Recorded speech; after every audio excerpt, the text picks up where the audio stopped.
Kristin, what's going on? Another day in paradise, trying to stay cool in this hot weather. Brutal out. Jeez, taking my jacket off because it's so damn hot. It's like ridiculous 100 degrees today. Mm-hmm. What's going on? Nothing, just really surviving and thriving in the market and really starting to kick things off. June's been jumping. It's been crazy, right? Mm-hmm. What's the market like for you? So I've been really fortunate and blessed. I've been really strong on the list side. I've listed 6 properties in the last 2 weeks. That's awesome. And I put a couple of buyers under contract, and I have probably about 4 to 6 closings for the first week of July. Nice. Did you start off slow or? I actually will hit my goal for the year by June 30th. Holy shit. Mm-hmm. That could have been year. Yeah. So That's I awesome. like to really start Not everybody's there. No, I mean, I think, I'm seeing different things. Either some people are surviving, some people are thriving, some people are struggling. But I always put my head down in the fall months because I know what I put in contract then will help me get the beginning of the year strong. And then, I enjoy February, March a little bit around my birthday. Yep. And then I hit the ground running April, May, June so that I know July, August, I could kind of enjoy the summer months, which is like my favorite time of year. So I kind of have a system and cycle in place where I really have my focus all in months, and then I could take my foot off the gas. All right, so let's start from the beginning. Where'd you grow up? So I actually grew up in Queens. I was born in Brooklyn, I like to say, but raised in Queens. So both parents are from Brooklyn. I was born in Methodist Hospital, but my parents moved to Queens when they got married. Oldest, youngest, middle? I'm the oldest of 3 girls. Yep. Great for your dad. And I'm not joking. That's awesome. You know what? My dad says all the time, he would have 3 had girls. 12 kids if my mom allowed him. He's one of 12. He was always trying for the boy, but he always says, he goes, I know I'll always be taken care of with 3 girls. That's right. 100% right. Yeah. You can't go wrong with daughters. That's right. What part of Queens? I grew up in Middle Village. Okay. And you were there for how long? Years. I was there until I was 30. I moved to Long Island City for 2 years, moved back to Middle Village for 2 years. In the last 8 years, I've been in Whitestone. Awesome. Okay. So where'd you go to school? Grammar school. I started in public school for the first 2 weeks. They put me in a special needs, like all-inclusive class. I was so excited to go to school, and I didn't want to go to school anymore. So my mom just couldn't figure out what or why. So when she went to the school, tried to get me into the right class, they couldn't. They had no room, so she wound up moving me to St. Albert's. Was that Middle Village? That was actually in Elmhurst, Okay. Maspeth, Elmhurst area. And then I was there until 6th grade. And then in 7th grade, they moved me to Our Lady of Hope because it was walking distance from where we were living at the time. And then from there, I went to St. Francis Prep High School. Oh, you went to prep? Yeah, I was a prep girl. I played Okay. softball there for 3 out of the 4 years I was there. Okay. And then from there, I went to Hofstra. I studied accounting. And then I got my master's in education at Manhattanville. Okay, so you got your degree in Hofstra, Mm-hmm. and then when I was working full time, Hofstra, you said, right? Yeah, Hofstra. Okay. So after Sorry Hofstra, about that. I went into public accounting. So I worked for BDO Seidman for 3.5 years. You're not an accountant. Well, my personality is not an accountant, Yes. but I went and followed. I chose accounting as a degree because I knew it was a great foundation and I'd make a lot of money doing it. I did that for 3.5 years. But I didn't do traditional audit. I got to bounce around and travel a lot for work, so it was actually a pretty unique and cool experience. It's really interesting because that's what I liked in school too. Accounting, and I switched to law. When I went to college, I went into law. But I was always big into accounting when I was in high school. Yeah. And it's the same thing. You can't go. You always have a job. You can run a business. You can, it's all the foundation of business is accounting and learning that and bookkeeping and all that. But I liked accounting a little bit more than bookkeeping, but again, I don't have the personality to be an accountant either. Well, There's no way. I'll laugh because I remember it was one client. It might have been a jewelry client because BDO had a lot of jewelry clients, and I walked into this controller's office, and I'm like, "Hi, I'm Kristin." And I'm like, "Can I have your bank statements?" And he's like, "You work in accounting? Like, are you in the right field? That's like, right. you're sure you're an auditor?" And I was like, "Yeah, like I like my job." And it was funny. He's like, "You do not fit the mold for this." So I did that for 3.5. It was a great experience. What did you do there though?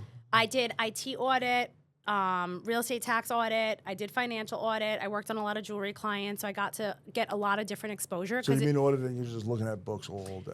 It really just depends, right? So IT audit, you're looking at systems, processes, and control. So I got to travel a lot. So I really always had something going on because they let me try out a lot of different things. Because BDO was like right under the Big Four. It was a mid-sized company. So when IT audit was busy, financial audit wasn't. Did you get your CPA? Or? No, I didn't. Okay. Neither did I. I joke around. I was like, I did not become a certified public asshole. But no, I didn't go for it because it wasn't something that I saw myself doing long term. I was really strong in tax in college, and I worked for an accountant throughout college. Like, taxes were my jam, but audit, like, I liked Sounds talking to people. Like, the IT audit part I liked because you were, like, learning about systems, processes, business, how things tick, what security systems were in place, what weren't. So for me, that was, like, super interesting. But I'll never forget what year it was, but I was coming home from Greece, and people were texting, this one got laid off, that one got laid off. So I was like joking. I was like, maybe I'll get laid off and I could go back on vacation and like collect unemployment. But I didn't get laid off. I got more jobs and responsibilities. So it was doing a lot of different things. You got more work. I got more work instead of pay. time off. And, you know, I liked it and I had great experiences. I got to go to Belgium for work. I got to travel to like different places, Florida, and a lot of different things. But you know, for me, it just wasn't what I loved to do. And then I had met with a recruiter, and they got me into Con Ed, which... I was going to say, how did you get into Con Ed? Yeah. So you went into that after accounting? Yeah. So in 2008, when the world and the stocks and everything felt like it was crumbling and shutting down, I knew a lot of people were getting let go out of public accounting. I knew a lot of hours were just going to get dumped on my plate because why did that happen? Because you're talking about the whole bank for it? Yeah. So, like... there was just a lot of changes going on in businesses and everything, and a lot of companies were downsizing because of the financial crisis at the time, right? So I met with a recruiter because I was like, I know I'm 5 for the price of 1, and I'm just going to get more and more and more work, and I'm not getting a raise, and I'm not getting a bonus, and I just didn't want that lifestyle because it was really hard. I was traveling. Like, I'd be leaving Sunday, coming home Friday nights. Sometimes if it was bad weather, I just had to stay for 2 weeks and get my laundry done there. Yeah. So it was a cool experience, but it was like a lot of hours. So when I met with the recruiter, I said, here's my skill set, here's this, you know, let me know what job interviews I have. And she's like, I'll get you something really stable, really secure. You know, and I went, and I mean, it was a decent bump up in salary. It was normal 7 to 3, 45 hours, Monday to Friday. That must have been a change. So it was a big change. I did rate case accounting, regulatory accounting. So I went from this 40, 60, 80 hours a week to like a set 40. I was bored to tears working Monday to Friday. What are you doing there for? So I did rate case accounting. So basically I had to go to different departments, pull numbers together, put together spreadsheets. So like when anytime Con Ed wants to do a rate case or a rate increase, like we have to put all documents and data together on spreadsheets, put it together in a case to explain, hey, this is why we're proposing we need to increase the rates. And then the Public Service Commission reviews it. It goes back and forth. And then Public gets screwed. Well, sometimes yes, and sometimes Depends. no, right? It really just depends. We have to audit and analyze all the numbers. So I did that at Con Ed. And I know, Yeah. don't take this the wrong way, how legit is that? Like with the raises of it, how deep are they going? Are they looking the other way? Are they... The PSC really looks at stuff at Con Ed with a fine comb, right? There's so many regulations. I'm sure there is, and right? any standards and processes that get implemented in a company like that is because if something went wrong or something happened, they get forced to implement a new policy, procedure, or standard. And I worked in many departments in Con Ed, so it wasn't like I started there, so it was great to see like how that worked, right? And then after 3.5 years, I got put in a mentorship program, and then my mentor was in HR. She's like, you should really apply for this job. I'm like, HR. I was like, I have no experience in this. She's like, yeah, but I think you'll do really great. And I was like, I don't know. And like, but I knew if I had to bet on something, I could bet on myself to learn and figure out. And I'm a lifelong learner. So I applied for it. And then it was employee programs and services. So Con Ed has a bunch of different, you know, HR types of departments. But this particular one oversaw the Gold program, which is students out of college applying for leadership, people in the union applying for management. There's a tuition aid program. So, you know, they do reimburse you and allow tuition degrees. So when I applied, I did get the job. I was really excited because then I got to work in Queens instead of Manhattan. Okay. I was working in Long Island City at the time. Where in Manhattan were you working? Fort Irving in Union Square. Yep. So it was an interesting time to work there in 2008 when everything going on. Actually, my first day in Con Ed, when I was walking in, a lot of people were walking out because of all of, like the kickbacks and stuff like that. 2008 was it was like a weird time for many companies. Like, you had a lot of financial crisis in housing. That was 2008? Yeah. So like I started November 17, 20. I know the exact date. Right? Yeah. It was November 17, 2008. And I think like shortly after, like a lot of things just started collapsing because they froze our 401k matches. They froze hire. Like I just got in at like the cusp of when like all of that started happening. And that was with leadership, right? It was mixed, yeah. Leadership, union, a lot of people got in trouble for that. So like I was always like the audit accountant that like did things by the book. Yeah, of course. Because when I graduated college, Sarbanes-Oxley was a big thing with public accounting. Segregation of duties. That was '08. Wow. Mm-hmm. Seems like yesterday. Yeah. Time is flying. That's right. That's the ones with like the $100 million jobs, and they were getting the bids and. Yeah, and so it's irony, right? Like, so I went from. That was Brooklyn. That was Bronx and Queens mostly, right? It was a mix of different things, right? You had Astoria. There's a bunch of people involved. I don't know the exact, but like I started in rate cases, which obviously that all impacted that. Then I moved to HR, which I'm overseeing the Gold program, making sure these folks starting out are following protocols, policies, procedures. Then from there, I got moved to actually, after 3 years in that, I got moved to supply chain, and I was negotiating $1 billion in gas construction contracts, which obviously not my background, not my expertise. I mean, I probably looked 12 walking to some of these rooms with a bunch of guy contractors, and it was intimidating. But at the same time, like I knew my integrity and ethics, so like I made sure to set like, hey, this is how the policies, procedures are going to work. I'm not going to go outside these lines. These are how things are done. Either we follow these rules or we're not doing it. Mm-hmm. How well did that help you for today?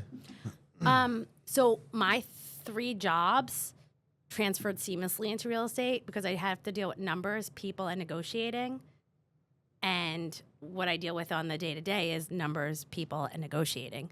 So it's really developed a really solid foundation for me to really just launch myself into a real estate career.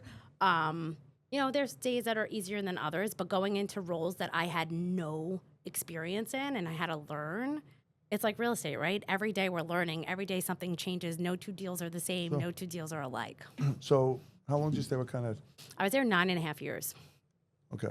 Then what happened? What year is this? When did we leave? So it was about 7 years ago, I would say I left. I've always had exceeds expectations on a performance review. I never got a bad review. And I remember... Can't see how, yeah. I'm an overachiever and a people pleaser. And at that time, like, I had gotten a new manager. I wasn't really happy in my role in my job. There was just, like, a lot going on, and I never will forget I got a needs improvement on my review, but I never got a warning or feedback during that process. So when I got it... That must have drove you nuts. Honestly, I was like, I'm not signing this. Yeah. Like, through HR, these are the rules, these are protocols. I don't have to legally sign this. He didn't follow the rules. I could actually get that in trouble, right? So I was fuming, and I said, you know what? Let me not react. I actually called out sick. I've never used one sick day in 9.5 years there. I could be sick. I'd go to work. Like, I always pushed through. I called out sick. I stayed out sick for 5 days.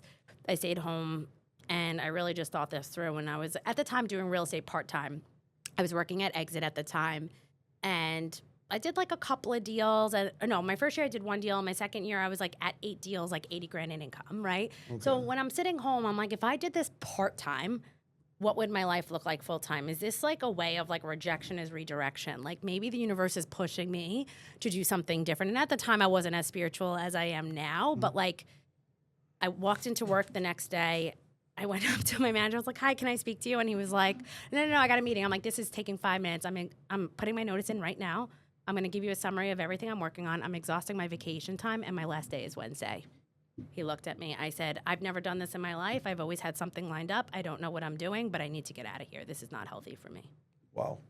Mm-hmm. And I like sent an email blast out to like everyone I've worked with. Everyone's like, this is such short notice. Like we want to give you the review. Mm-hmm. And like all the people like in my department, like, he must have felt like shit. I don't know if he really cared. Like, there was friends of his in the department. there were things going on that, like, if I really pushed had to shove, like, I had screenshots of them not being online when they were working from, like, there was stuff that, like, I've always worked whether I was working from home. Like, even if I had a doctor appointment, the computer came with me. Like, I never was offline. So, you know, listen, maybe stuff happened, maybe people were talking, but instead of pulling me aside and giving me feedback or having a conversation, don't blindside me. Yeah. So for me, I was just like, I needed to do this. I needed to rip the Band-Aid off. It was something I was thinking about for a while. I had my license for 3 years, and it was like, I want to do this, but I need security. I need benefits. I need a set pay. I need a salary. And I honestly, even when I did it, I got a small base salary when I went to full-time. It paid enough for my toll to go over the bridge to White Plains. Like, it wasn't much money, but taking that leap of faith made me realize how much I could bet on myself. And even in my worst moments, like, I could always come back on top. But, you know, it was a great experience for me because leaving, I built such great relationships. People knew my work ethic there. And that's where a lot of my business sometimes comes from now, because they knew my work ethic there. So it's like they trust me to refer me and give me business here. I'm sure they do. Yep. Yeah. All right, so this is what you know.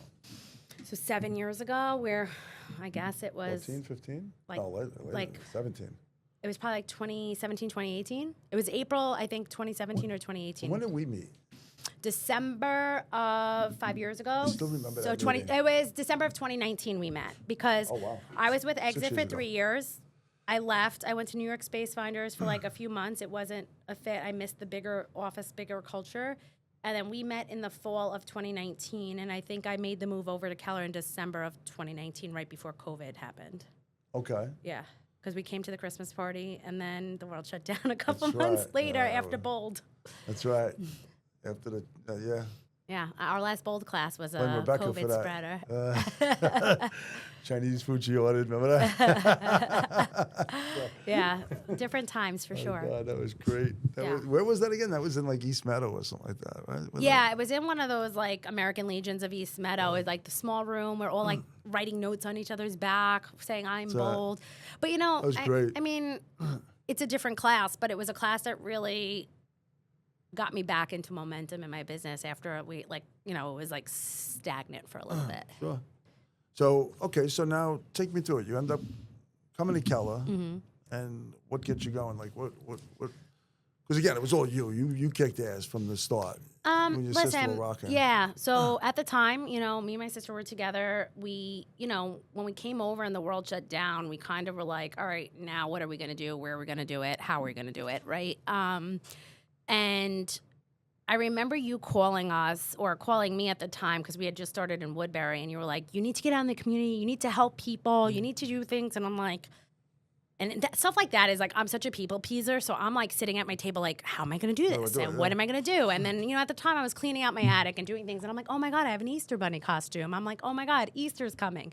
So I remember like sitting home and texting my sister like, would you drive me around if I dressed up as the Easter bunny? And she was like, you're out of your mind. But I'm like, what else are we doing, right? Like, what else are we doing? And it kind of started as a project of, so I'm the oldest. My middle sister has 2 boys that were really, really young during COVID. And then we have, you know, my baby sister who at the time, I don't even know, she wasn't even engaged or married yet. So I was like, let's just like go to Karen's house, like do it for the kids. You know, she takes pictures for everything. Then it came of like, well, we do it for this friend. I'm like, well, if I'm going to do it for all these friends, like, why don't we do it for our past clients? So I remember putting a Google form together on Facebook. Within an hour, I had to shut it down. 115 people signed up, 35 neighborhoods across 6 days. And then people started calling me like, come to my house, I'll give you $1,000. Can you come to, and I'm like, listen guys, I'm not doing this for money. I've been doing this that goes to my heart. Like it kind of started as like, I wanted to bring joy. And then it started becoming fun because like the first day we did it, like smiles on kids' faces. Like it was like, we didn't know what was next. We didn't know what was happening. And like, you know, I remember coming home the first day, like in like happy tears of like, wow, like we're really changing and like bringing a joyful spirit. So that's cool. I would just tell people like, all right, we're going to be at this address during this time. Stay in your car. Do not touch people. Like, we're going to come out. We'll give you instructions. Like, it was a very, like, stressful 5 days, but we really organized it, like, day by day. One day was the South Shore. One day was this part of Queens. One day was that part of Queens. One day was the North Shore. You know, one day we went to Brooklyn. So it was very, like, thought out But at that time, we like did all this. And then we're like, all right, people want to give us money. And it kept you sane too. It kept us busy and sane, not sitting in the house. And like, I was always like someone that worked since I was 14. So like, I needed to do something. I couldn't sit home and do nothing. So then we were like, okay, if people want to give us money for this, we don't want to take the money because it's not about us. It's about the community. We did a GoFundMe and we said, hey, you know, from the kindness of our hearts, we're doing this, but there's so many people working, fire department, EMT. So like my cousin was really high up in EMT, and I was like, hey, which places haven't gotten food? You know, my brother-in-law works in FDNY. We're like, hey, like, give us a bunch of firehouses, like, that haven't been visited. Like, NYPD, we had a few clients that were PT in hospitals. So we literally did GoFundMe, and all these people donated. Then we went to local pizzerias, delis. We supported them and ordered food from them, and then we started delivering them to all, like, the first line. So it just kind of kept rippling. Yep.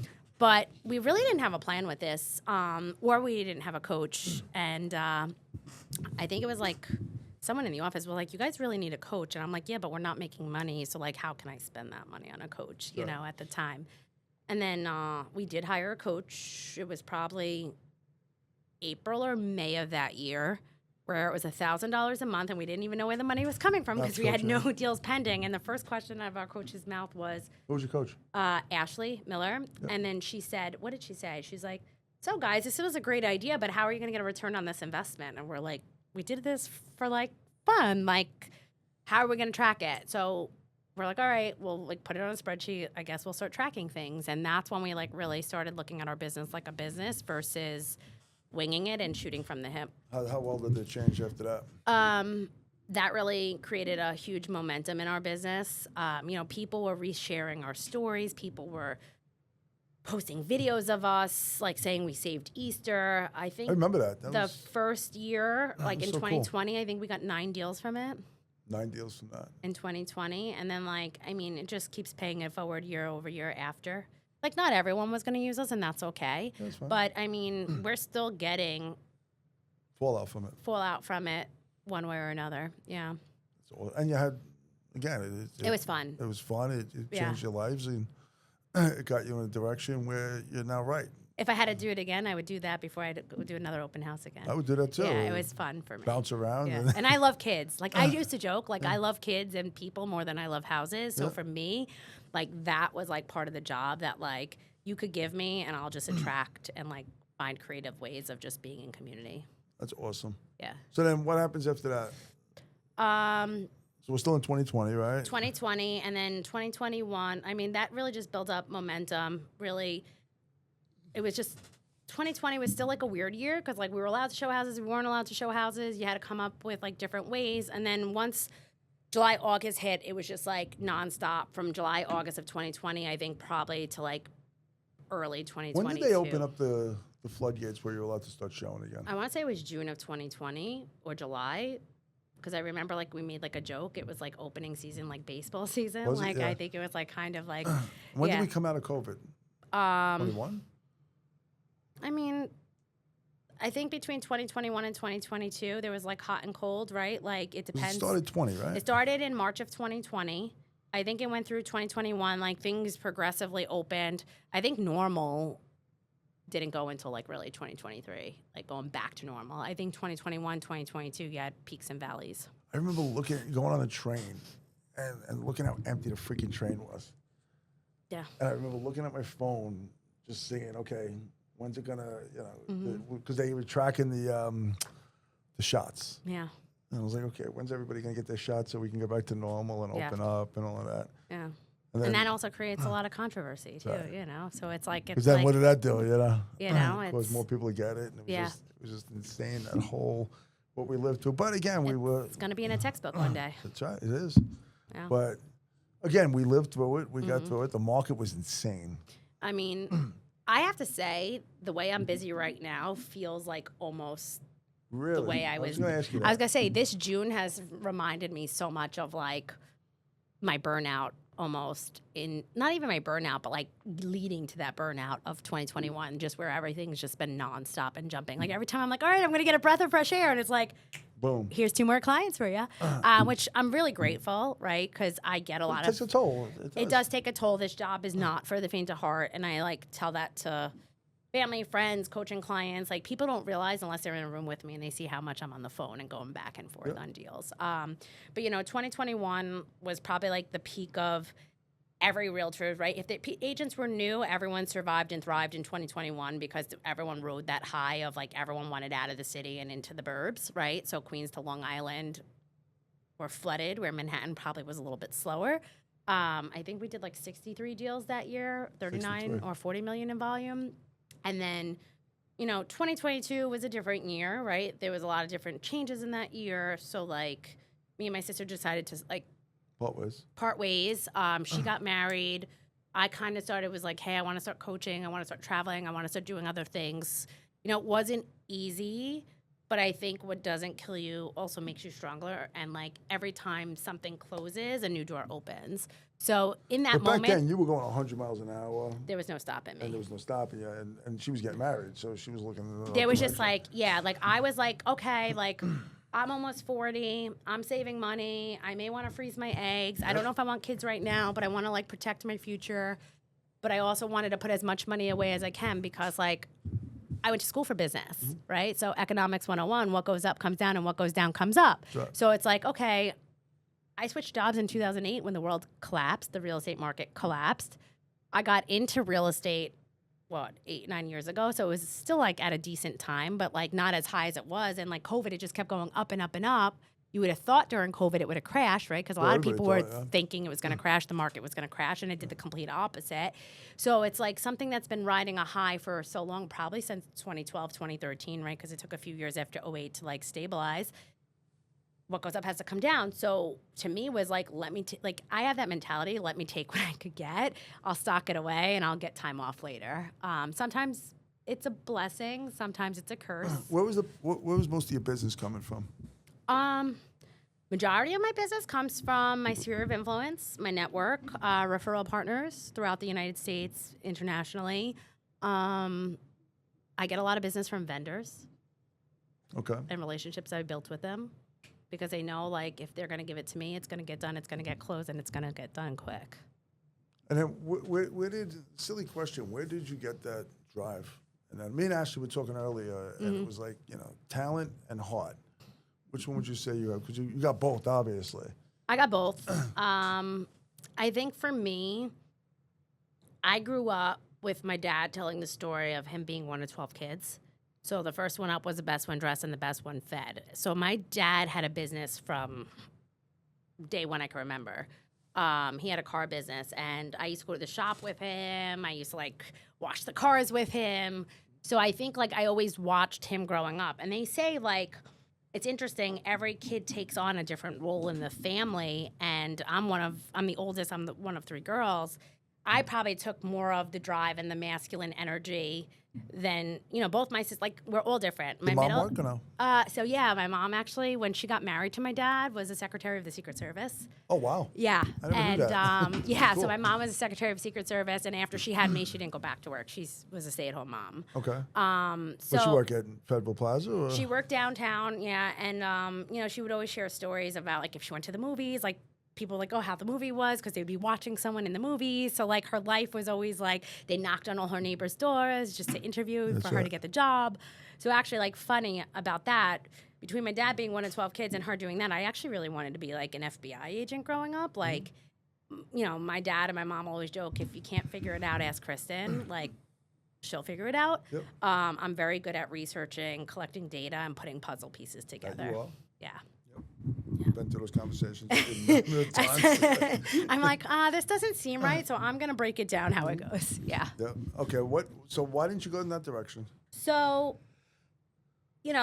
my work, drive, and heart really watching. Going to Hofstra, not John Jay, or going Yeah, for law, so like, there was a couple of pieces, right? I played softball in college, high school.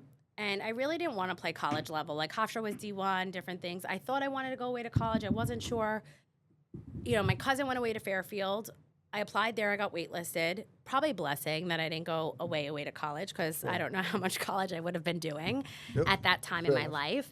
And then I wound up going to Hofstra because growing up, when my dad had the business, I would always go with my mom to the accountant because she had to drop payroll taxes, sales taxes, all that.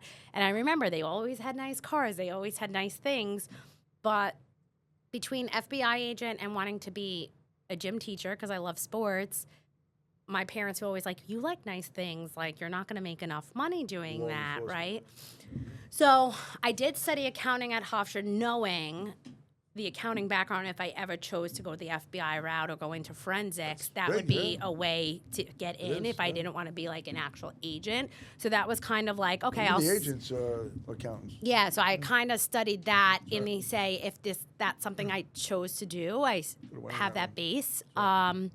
You know, and then my heart was like never really fulfilled with accounting. Like, I don't have that high C. I'm good at it, but like to sit still and like just look at spreadsheets all day, even though my business has a lot of spreadsheets, like I procrastinate a lot. I do it when I have to.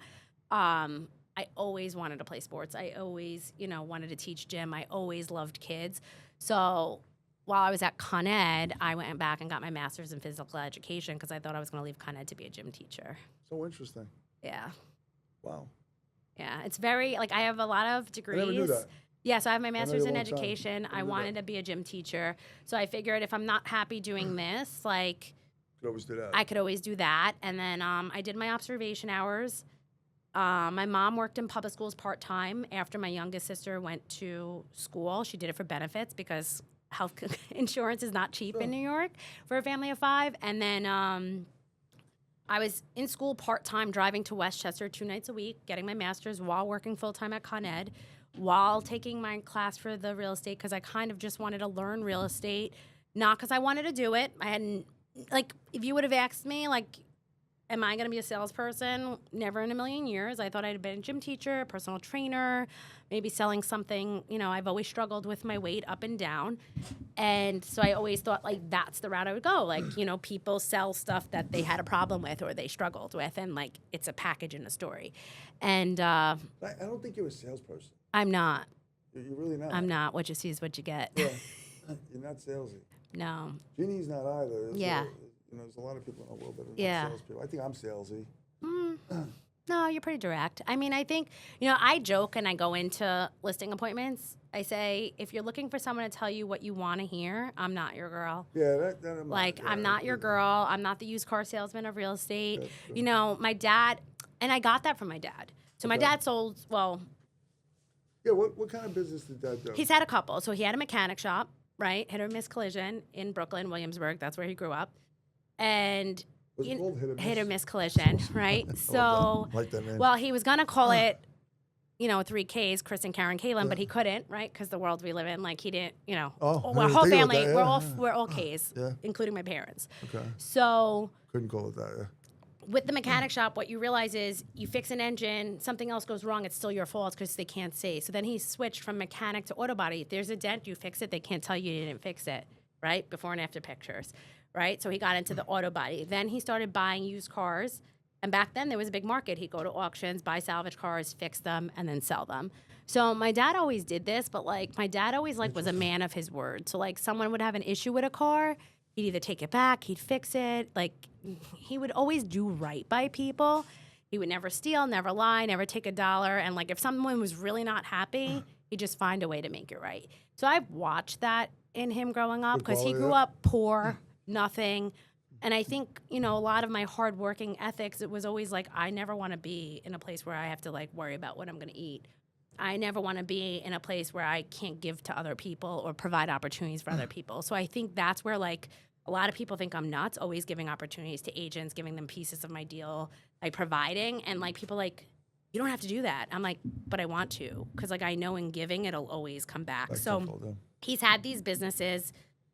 He sold the business, went back into business, sold the business, went back, and then he just kept his properties. He had 2 commercial properties at the time, sold them in Williamsburg. You know, they built 1031. He 1031 them, but they built like big condos, and he reinvested it into like other properties that would have a higher rent roll. So he went from Williamsburg to Greenpoint because they didn't rezone Greenpoint at the time. So he figured if that was rezoned that. And my dad like did not grow up with an education. He dropped out of school in 7th grade.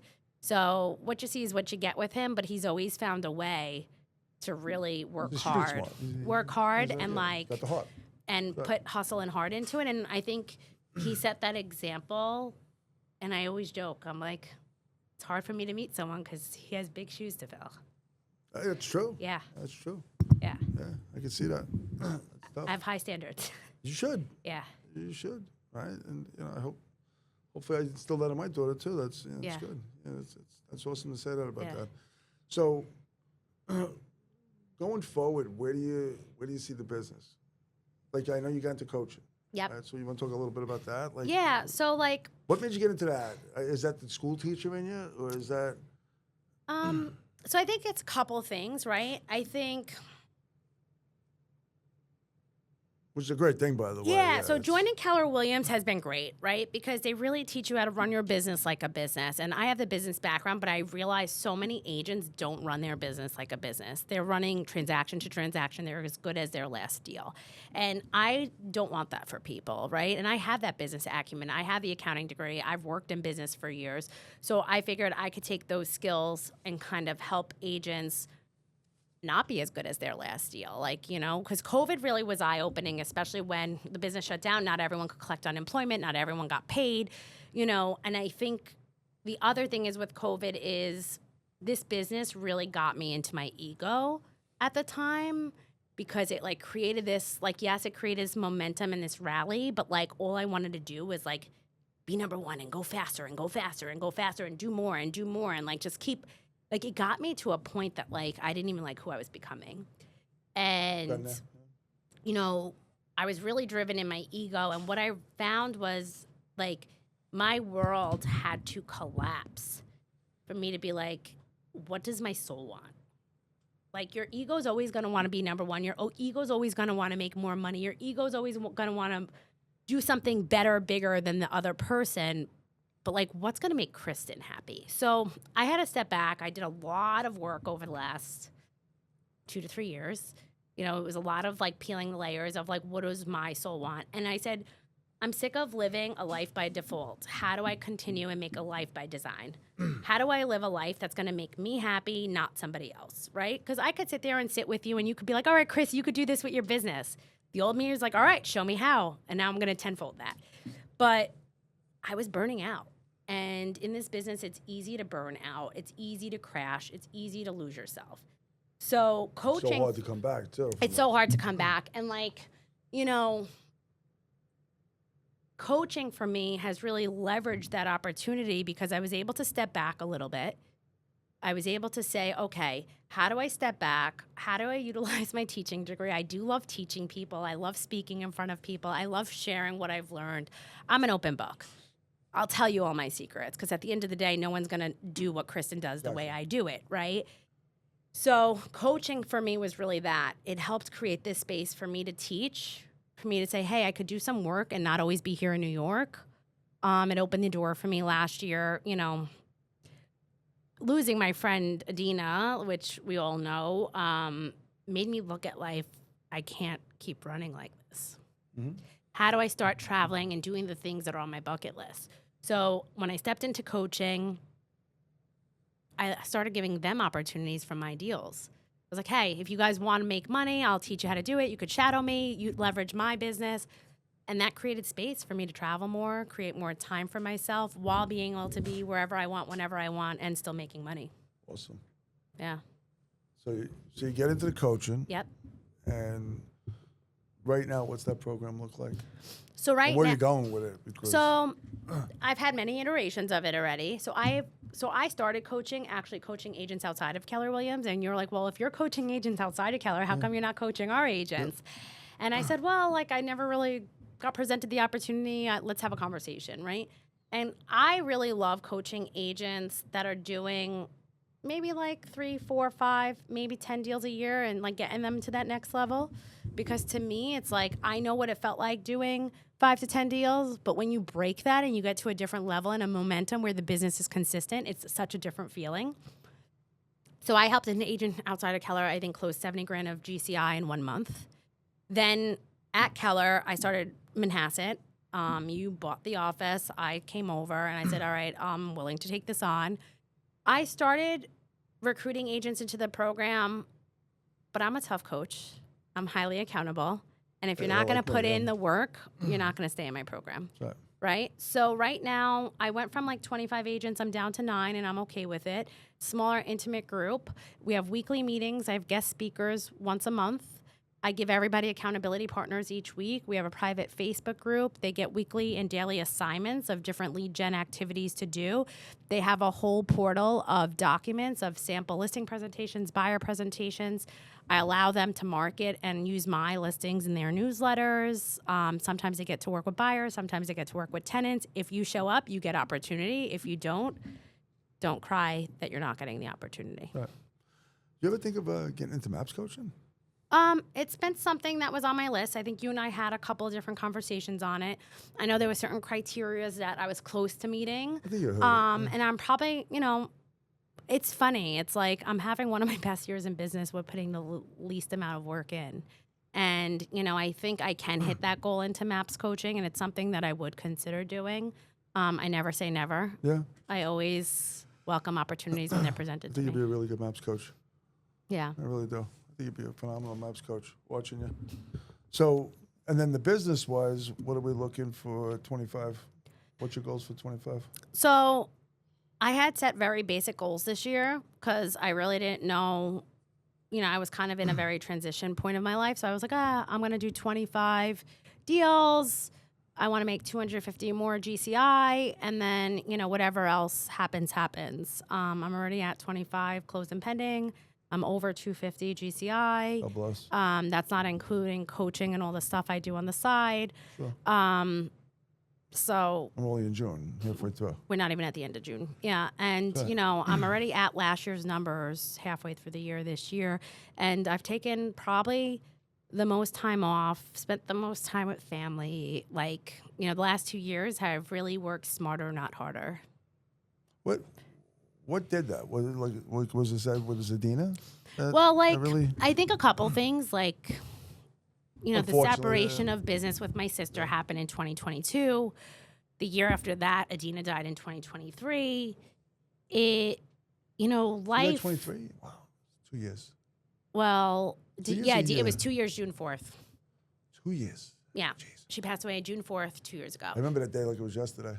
Yeah, I had just gotten out of gym class, and I was like trying to call you. I couldn't get you. I got Jeannie, and I was like, Jeannie, you have to call Rich and tell him to call me. Yeah. I was a mess. It was just,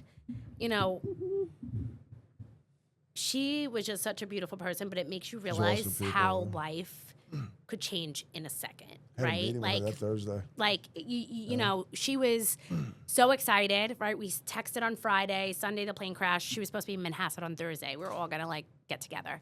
So she was meeting. it was with me. Thursday because Mike Shappett was teaching a class that day. He texted me, she texted me. We're all texting, and was she meeting with me Thursday or Wednesday?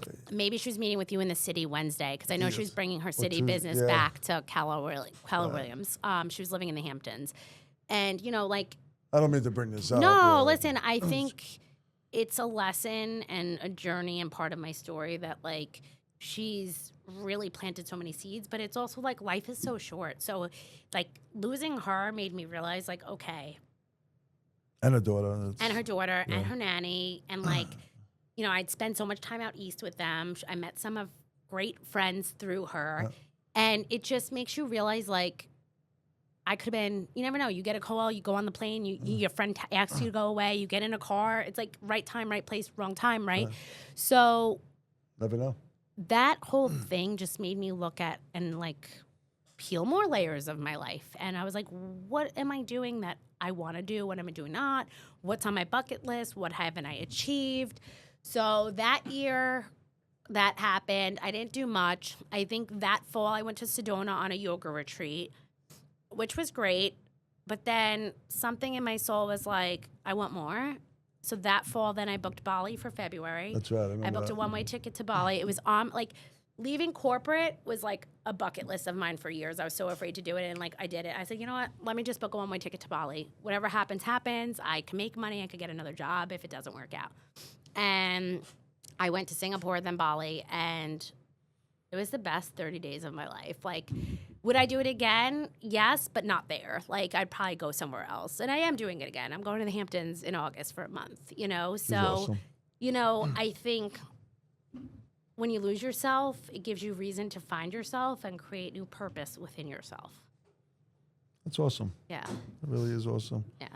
So what are you doing in the Hamptons this summer?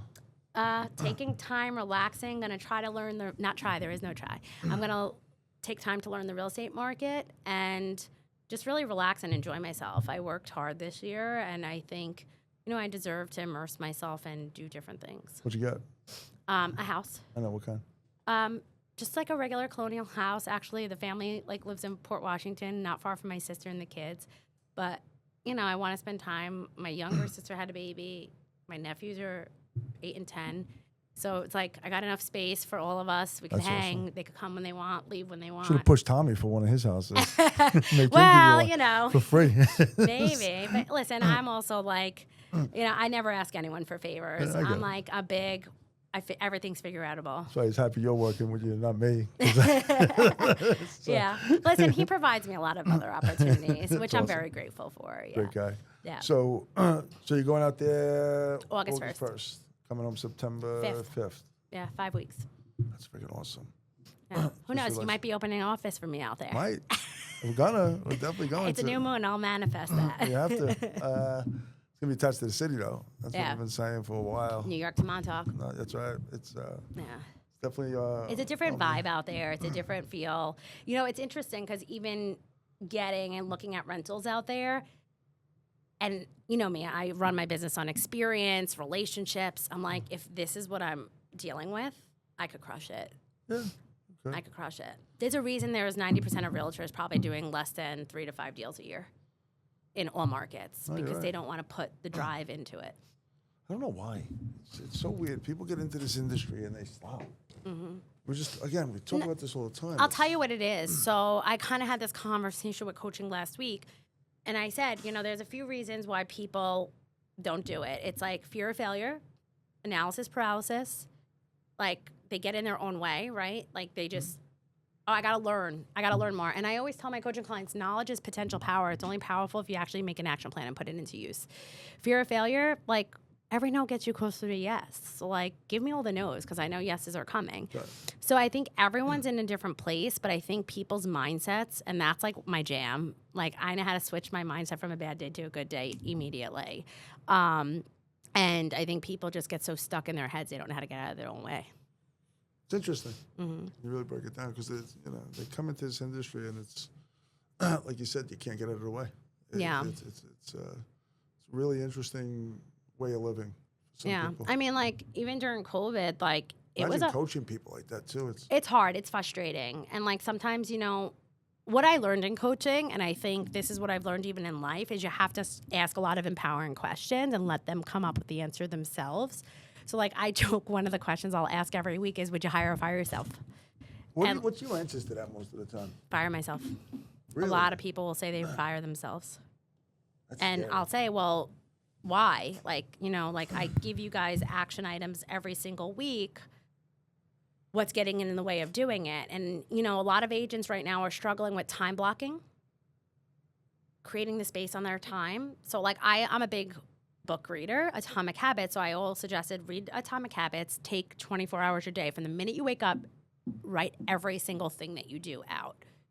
I guarantee you're going to find a lot of procrastination, a lot of random scrolling, a lot of just... doing stuff that you could take 10, 15 minutes and comment on 5 people's posts, you'd get that much more ahead in your business. So really, a lot of people are just really procrastinating, not time blocking, not putting lead gen first. There's a lot of successful people too, believe it or not. No, listen, I'm guilty of procrastination. All of us are, yeah. And I know when I'm procrastinating, I have to get my morning routine back in play. Mm-hmm. Once that's in play, there's no messing with me. So this question was just asked to me. I'm going to ask you this.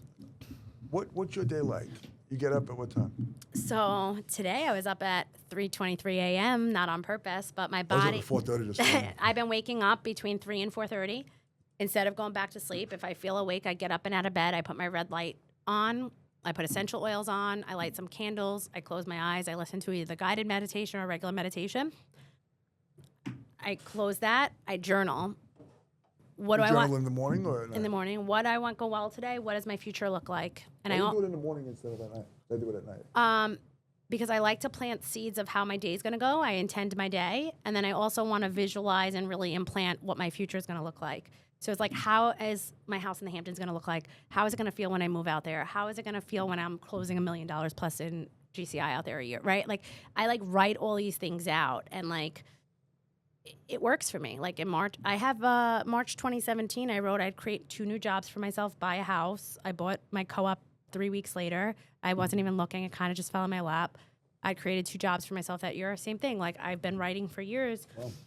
I'd make this money with ease and grace, and like, it's just been consistently flowing to me with ease and grace, right? So the more you visualize your future, the more you set your intention for the day, the more you really feel your goals as a reality, the more likely you're going to be excited to get through your day. So after that, I wrap up, I'll have my coffee, I'll go to the trainer, I'll go to physical therapy because I blew out my ACL in September.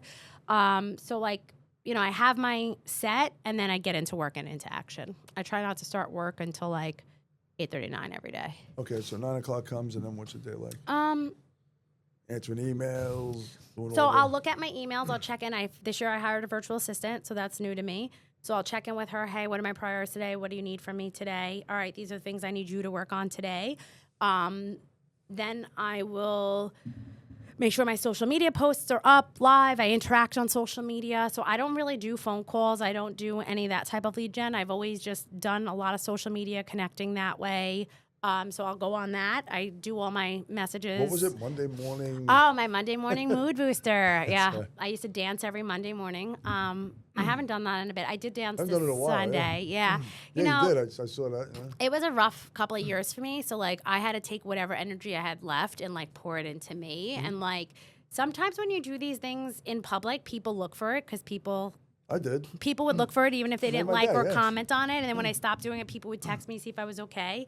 So, like, that's one thing I always tell coaching clients, agents, just put yourself out there.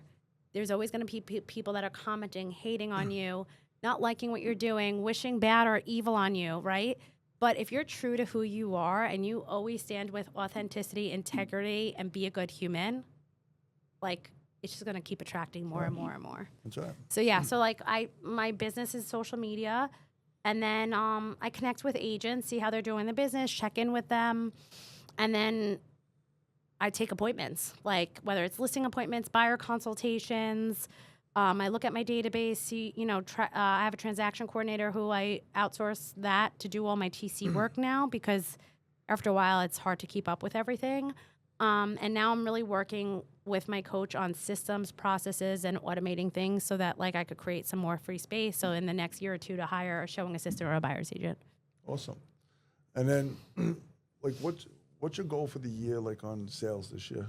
How many are you looking to get done? Well, I hit my goal. It was 25. So I played know, small now this year. You played small, but now what is it?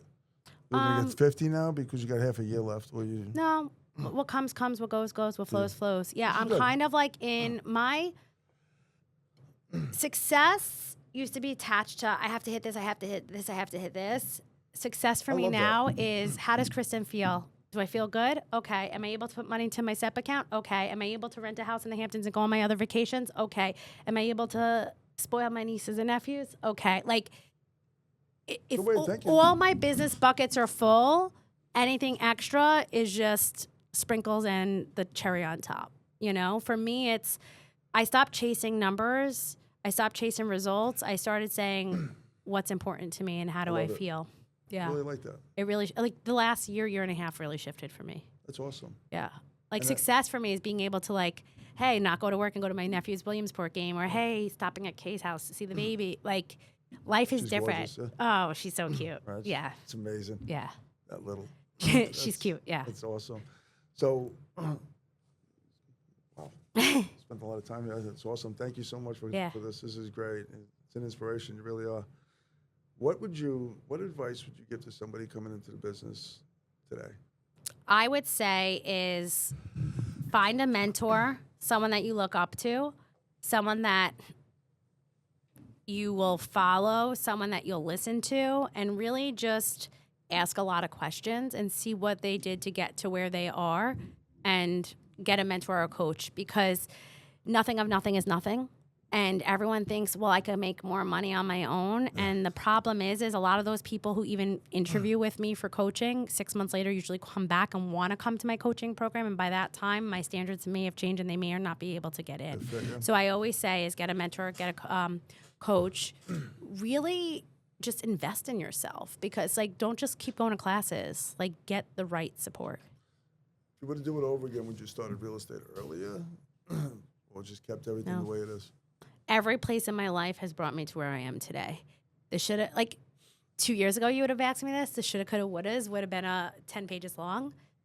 Now I know why each thing in my life has been the lesson it has to get me to where I am today. That's awesome. Yeah. I'm really content. Yeah. Awesome. So have an amazing summer. Thank you. Probably won't see you for a couple of months. You have to come out to the Hamptons. I'll be out there. I'll come out. You know, I'm looking forward. And again, you're an inspiration. Thank Love you. You're Love always you too. a great friend. You're awesome people. Look forward to watching what you're doing, and more important, just watching you grow. It's been amazing. Thank you. Thank you so much for coming in.